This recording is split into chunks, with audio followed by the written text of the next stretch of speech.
Ayan. Ayan po ang Surigao Port.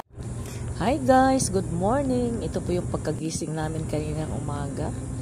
Ayan po, ng muta pa na diha. Ayan. So nagising ako ng mga 1 o'clock. And then, hinantay ko si Pastor Mike until 4 o'clock.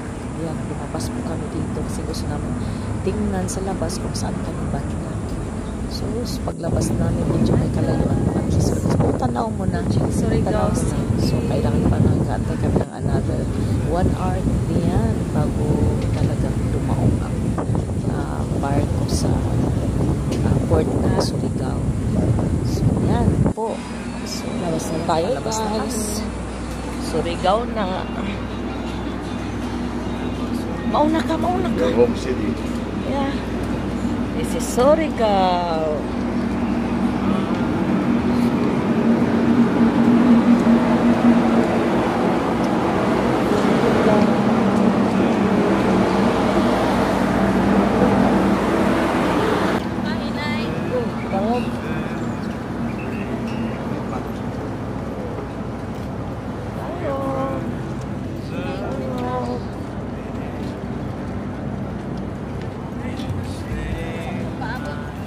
Sa baba. Ha? Dili, uy, naman tayo sasakyan. Alangan man magdiretso tangan na may sasakyan. Katang nakulot naman.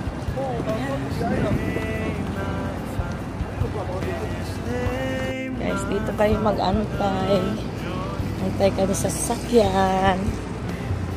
Ayan. Surigao. Back again. Your home city. Yes.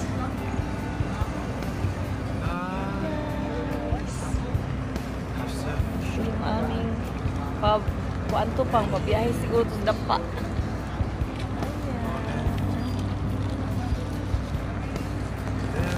Morning. Kumusta ang tulog? Morning po. Mahuay ba? Guys, naibagong paulo. Ikan siguro na dampa. Ayan.